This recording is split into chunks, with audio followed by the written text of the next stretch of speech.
You're watching Your Story right here on the SABC News channel. Thank you for making us your channel of choice.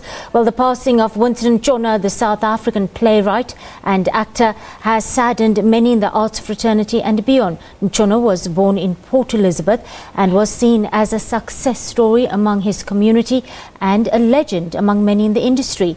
Now, he became involved with the theatre at a tender age in school, often performing alongside his trusted friend and colleague, John Kani, before the duo became internationally recognized. Ntshona was also involved with several productions that won international accolades. Let's cross to our reporter Jayed-leigh Paulse for an update. Good evening. We are coming to you from the PE Opera House here in Port Elizabeth, and as the rest of the country really mourns the loss of Utata Winston Ntshona, here in the Eastern Cape we are too mourning, as Mr. Ntshona hails from the streets of Port Elizabeth, having matriculated from Newell High School here in PE.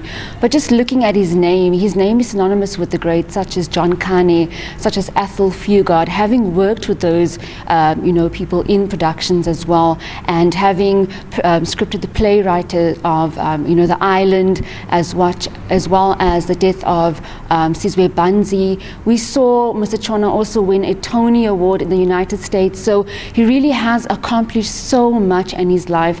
And I think for those that are in theatre, they are mourning today. For those that are in the industry, they are mourning too the loss of Utata Winston Ntshona.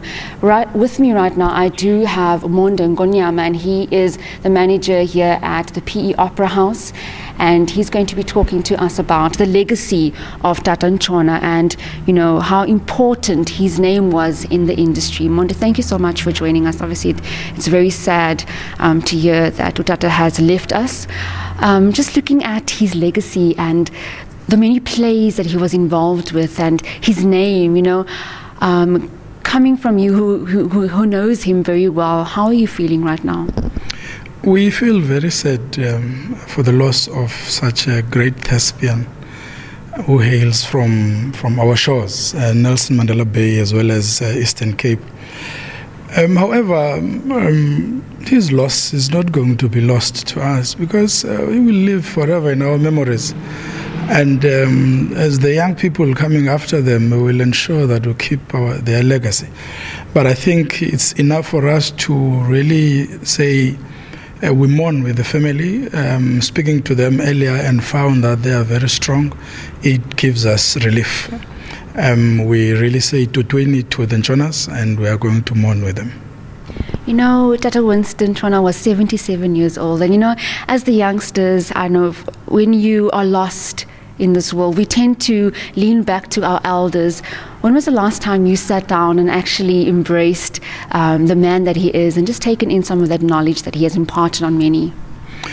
I usually have a 10 to the three of them, Winston Ntshona, John Kani and Nomhla, as well as people like Marlene Peterse, to have their views, as people have been in the industry longer than we are. So we had a very constant interactions with him. Whenever one needs to be balanced, whenever one needs to be grounded, we always had a chat. Theatre and arts was not his thing. That's what was most soothing. It was a family thing, and when you go to his family, you will be welcomed by his wife and his children, and every aspect of theatre spoken about was part of the tradition. He also would speak gleefully about how Bongeni Ngema wrote one of his plays, coming to tour the Eastern Cape and going past the Ntshonas and bounced some of his ideas. So it was requisite of us as the current generation to ensure we do not lose the wealth of knowledge and wisdom that Dr. Ntshona had. At all the times, whenever we're facing crises, which seem to be perennial in this industry, we would get his opinions and his wisdom. And he was not shy of speaking his mind. One thing about him, he appreciated the embrace of a South Africa, but he never wanted us to forget that more needs to be done in townships, particularly.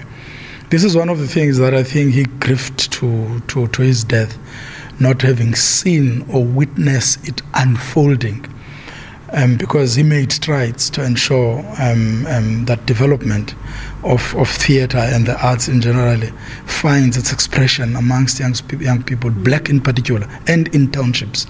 So this is some of the exchanges and expressions and interactions that we had with him. He was a reservoir of wisdom and knowledge. I remember when he used to give a twist to the known phrase by Jill Scott Heron, that revolution shall not be televised. He said, but we televised it, man. We took it to the people for people to know the life of South Africa. And within that, there is a very good value for us to understand. Whilst his Pan-Africanist views were an open book, and therefore a political person, he treaded very carefully on ensuring that it does not make the stage a sloganeering platform. And that is a mark of greatness, where an individual knows and how and when to use his expressions and philosophies and direct them rightfully to the people. So he was an open individual, and we will always treasure some of the interactions we've had with him. Thankfully, we did not wait until his death before we honor him as the city and as the industry. That having said, it does not mean it's an end of an appreciation of a person of his caliber. You must remember, we should never at any time limit him to Port Elizabeth, Nelson Mandela Bay, South Africa even, because in 1975 they became the first black people from the continent of Africa to win the Tony Award. That alone is needs an observation and research by young people. Why these two young men left school in 1965, 10 years later, where they didn't have access to theatre, nor education for theatre, 10 years later they conquered the world. And they didn't do so because of some favoritism. They were giants on stage, you know. So we really take credence in having shared the life and streets of Port Elizabeth with him.